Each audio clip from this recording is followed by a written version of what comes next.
नमस्ते, प्रणाम। मैं बिंदु देवी आप सभी लोग के सामने एक नकटा गीत सुनाने जा रही हूँ। आप लोग सुनिएगा और कमेंट बॉक्स में बताइएगा हमारा गीत कैसा लगा। मारे सखी गौरा जी के तानावा तोहार अड़ भांगी सजनावा। मारे सखी गौरा जी के तानावा तोहार अड़ भांगी सजनावा।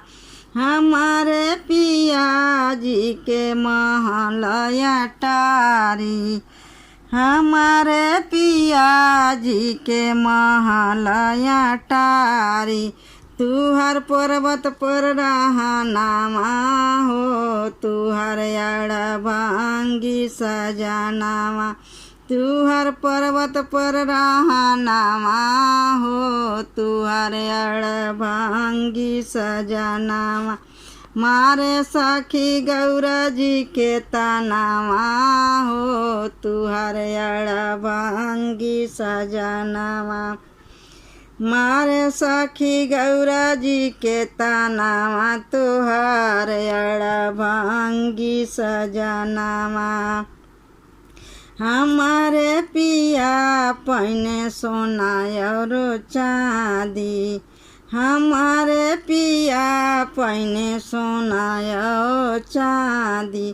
तुहरे त बिच्छू के गहनावा, तुहार अड़ भांगी सजनावा।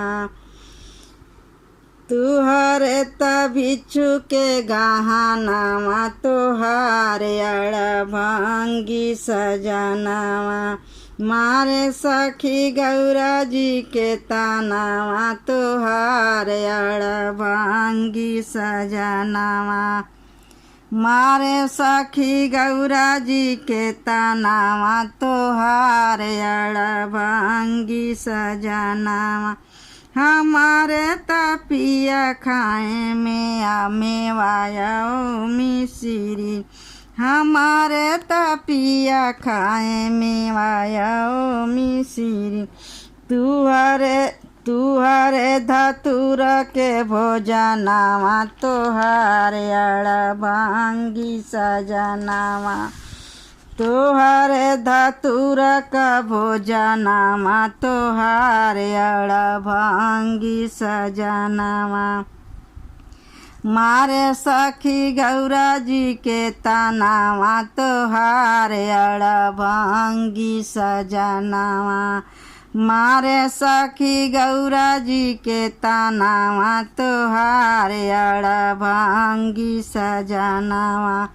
हमारे पिया ओढ़े साला 2 साला। हमारे पिया ओढ़े साला 2 साला। तुहारे बागंबर के ओढ़ानावा, तुहार अड़ भांगी सजनावा। तुहारे बागंबर के ओढ़ानावा, तुहार अड़ भांगी सजनावा। मारे सखी गौरा जी के तानावा तुहार अड़ भांगी सजनावा। मारे सखी गौरा जी के तानावा तुहार अड़ भांगी सजनावा। हमारे पिया त चले हाथी घोड़ा। हमारे पिया त चले हाथी घोड़ा। तुहारे त बैल पर असनावा, तुहार अड़ भांगी सजनावा। तुहरे त बैल पे असनावा, तुहार अड़ भांगी सजनावा। मारे सखी गौरा जी के तानावा तुहार अड़ भांगी सजनावा। मारे सखी गौरा जी के तानावा तुहार अड़ भांगी सजनावा।